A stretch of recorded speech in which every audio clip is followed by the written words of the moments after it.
wallahi sai annabi Muhammad ya motsa sannan farfajiyan kiyama ta motsa kuma sai an nemi taimakon annabi. Wannan duk hadisai ne. Ka je ka ɗauko hadisin shafa'a ruwayan Abu Huraira cewa yayi lokacin da tsanani yayi tsanani ranar alkiyama sai aka yi shawarin aje neman alfarma. He aka zo gurin Adam sai aka ce fastaga su bi Adama, sai suka nemi taimakon annabi Adam.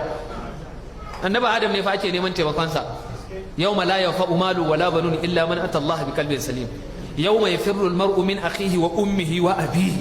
Ranan ne ake neman taimakon annabi Adam. Annabi Adam ya ce ba zai iya ba. A nemi taimakon annabi Ibrahim ya ce ba zai iya ba. He an dire da annabi Isa. Annabi Isa ya ce a je gurin manzon Allah shugaba. Annabi ya ce ni ne mai taimakon kuma ya taimaka. Amma duk wannan da su iya ɗaukan laifi su jingina ma manzon Allah, amma a gurin su Ibn Taymiyyah ba mai laifi bane.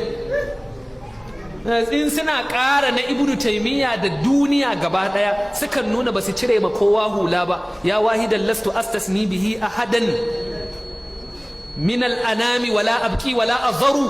Ya Ibn Taymiyyah tallin tal wanda ina maganar sa ban cire ma kowa hula ba a duniya da lahira gaba ɗaya. Ma Ibn Taymiyyah ake wannan kirarin. Sun zauna sun yi shiru sun yi kurum sun yi mundinkis. Wannan shirka da kafircin yana cikin al'uqudud durriya, amma a lokacin da suke cire kan sakali su tinkari martaban manzon Allah ba za ku iya ba. Wallahi sai annabi